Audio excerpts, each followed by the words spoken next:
Jadi hari ini kita belajar, saudaraku, dari firman Tuhan, ya, bahwasanya semua pencapaian-pencapaian atau goal-goal dalam hidup kita, ya, biarlah itu sesuai dengan kehendak Tuhan.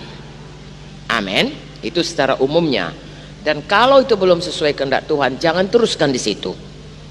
Biar kita evaluasi lagi, ya, kita cek lagi, kita luruskan lagi, sehingga setiap hari, ya, setiap minggu, setiap tahun, sepanjang hidup kita, ya, kita tetap menuju kepada goal yang ditetapkan Tuhan bagi kita masing-masing. Kalau Billy Graham berkata, ya, manusia ini kecuali dia kembali kepada Tuhan, karena pada waktu dia diciptakan dihembuskan Tuhan nafasnya kepadanya, jadi hidupnya itu berpusat kepada Tuhan. Kalau bukan ke situ goalnya, apapun yang dicapainya tetap ada kekosongan. Ya, banyak orang berpikir, aku kalau nanti sudah lama hidup, akhir-akhir hidupku biarlah aku hidup senang, tidak ada persoalan karena semua udah cukup, uang udah cukup, ini udah cukup. Saudaraku, sekiranya pun itu tercapai, ya, hidup tidak ada persoalan atau semua persoalan bisa, tetap aja ada kekosongan di dalam hati, tetap saja pencapaian itu tidak seperti yang dikehendaki Tuhan, sehingga jiwa kita, roh kita tetap tidak puas. Hari ini biar kita luruskan semuanya. Haleluya, saudaraku, masing-masing kita. Amin. Dan kita melihat dari firman Tuhan bagaimana seorang yang sebenarnya dia, kalau dilihat dari dunia pun dia sudah berhasil, dan kalau dia secara rohani pun sebenarnya dia orang yang berhasil, tetapi dia meluruskan jalannya, dan dia berkata itu semuanya sampah, semuanya itu, ya, aku mau betul-betul lah mendapatkan, ya, apa yang sesungguhnya yang paling penting dalam hidupku. Saudara tentu tahu, yaitu Rasul Paulus. Ya, kita baca dalam Filipi 3, buka Alkitab kita, saudaraku. Filipi 3, 1, 2, 3. Tapi apa yang dulu merupakan keuntungan bagiku, sekarang ku anggap rugi karena Kristus. Malahan segala sesuatu ku anggap rugi karena pengenalan akan Kristus Yesus Tuhanku, lebih mulia daripada semuanya. Oleh karena dialah aku telah melepaskan semuanya itu dan menganggapnya sampah, supaya aku memperoleh Kristus, bukan dengan kebenaranku sendiri karena mentaati hukum Taurat, melainkan dengan kebenaran karena kepercayaan kepada Kristus, yaitu kebenaran yang Allah anugerahkan berdasarkan kepercayaan. Yang ku kehendaki ialah mengenal Dia dan kuasa kebangkitannya dan persekutuan dalam penderitaannya, di mana aku menjadi serupa dengan Dia dalam kematiannya, supaya aku akhirnya beroleh kebangkitan dari antara orang mati. Bukan seolah-olah aku telah memperoleh hal ini atau telah sempurna, melainkan aku mengejarnya. Kalau aku dapat juga menangkapnya, karena aku pun telah ditangkap oleh Kristus Yesus.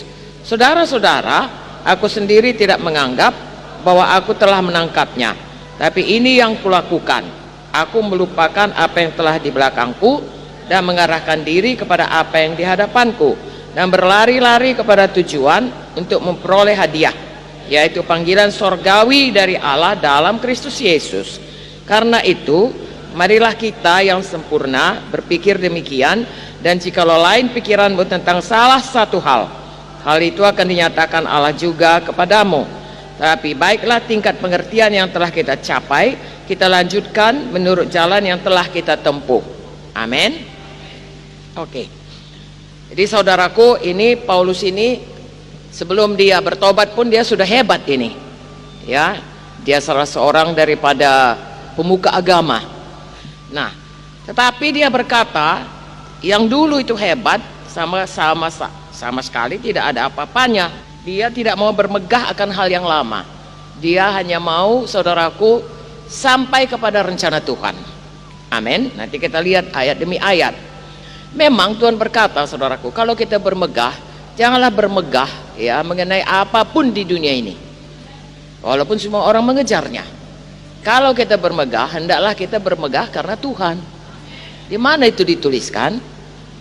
Yeremia 9, ya. Mari kita baca ayat 23, kuat-kuat. Beginilah firman Tuhan, janganlah orang bijaksana bermegah karena kebijaksanaannya, janganlah orang kuat bermegah karena kekuatannya, janganlah orang kaya bermegah karena kekayaannya. Tapi siapa yang mau bermegah, baiklah bermegah karena yang berikut, bahwa ia memahami dan mengenal aku, bahwa akulah Tuhan yang menunjukkan kasih setia, keadilan dan kebenaran di bumi. Sungguh semuanya itu kusukai. Demikianlah firman Tuhan. Amin. Ini sejalan dengan yang kita baca tadi. Amin. Ya, bukan salah saudaraku punya banyak medali karena misalnya juara olimpiade, bukan salah kaya. Amin saudaraku. Bukan salah banyak titel, pintar. Tapi yang dikatakan janganlah ya bermegah karena itu, tapi bermegahlah karena mengenal Tuhan. Jadi kalau mau bermegah, bermegahlah karena Tuhan. Haleluya. Jadi kalau punya goal, punyailah goal karena mengenal Tuhan. Ya, punyailah goal apapun goalnya karena kita lebih mengenal Tuhan. Haleluya. Dengan kata lain, lebih dekat sama Tuhan, lebih intim. Haleluya. Oke, jadi saudaraku, ya kalau Galatia 2:20 itu ada nyanyinya. Adapun hidupku ini bukannya aku lagi, melainkan Kristus dalamku, dan sekarang yang kuhidupi sekarang ini adalah hidup demi iman akan Tuhan Yesus yang sudah mati ya bagi kita dan menyerahkan nyawanya bagi kita, yang mengasihi kita. Amin.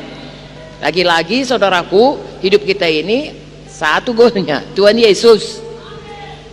Haleluya. Jadi kalau ada yang menarik-narik saudaraku, balik lagi lah. Siapa goal kita? Tuhan Yesus. Kenal Yesus lebih dalam. Amin.